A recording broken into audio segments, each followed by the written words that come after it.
코로나19 음성 판정을 받은 더불어민주당 이재명 후보는 의료 현장을 방문하며 일정을 재개합니다. 국회 취재기자 연결해 자세한 내용 들어보겠습니다. 정주희 기자.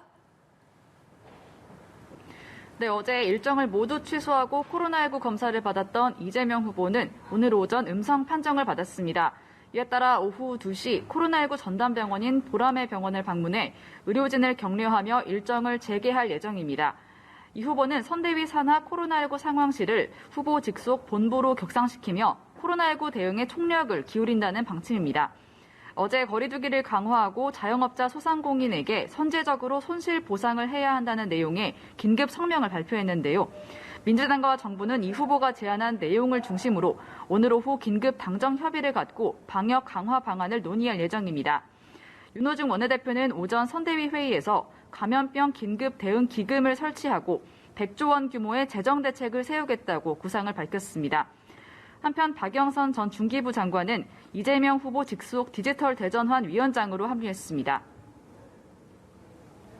국민의힘 윤석열 후보는 한국노총 지도부와 만나서 노동계 애로사항을 청취하고 있다고요? 네, 윤석열 후보는 한국노총을 찾아 지도부와 간담회를 가졌습니다.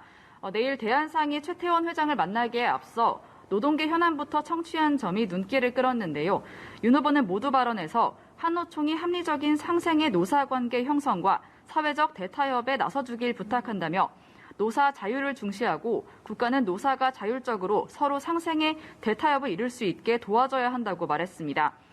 비공개로 진행되고 있는 간담회에서는 최저임금제와 주 52시간제를 비롯해 5인 미만 사업장에 대한 근로기준법 적용 문제 등 민감한 노동계 현안에 대한 논의가 오갈 것으로 보입니다.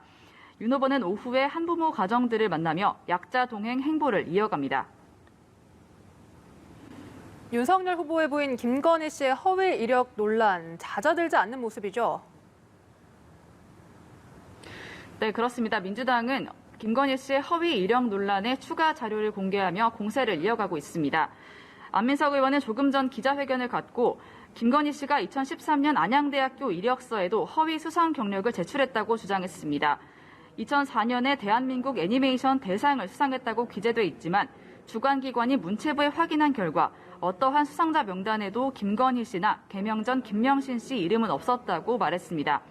그러면서 안양대 이력서 허위 수상 경력은 결혼 이후에 쓴 것이니 이제 문제가 되는 것이냐고 비판했습니다. 국민의힘은 파장에 촉각을 곤두세우고 있는데요. 김종인 총괄선대위원장은 논란과 관련해 정확한 사실관계를 파악하지 못했다며 우리가 대통령을 뽑는 거지 대통령 부인을 뽑는 건 아니지 않냐고 일단 방어박을 쳤는데요. 제대로 검토해 하루 이틀 사이 입장을 내겠다고 덧붙였습니다. 그러면서 김건희 씨 공개 행보 시점에 대해서는 적당한 시기에 적당한 방법으로 나타날 수 있을 거라고 생각한다고 밝혔습니다. 지금까지 국회에서 연합뉴스TV 정주희입니다.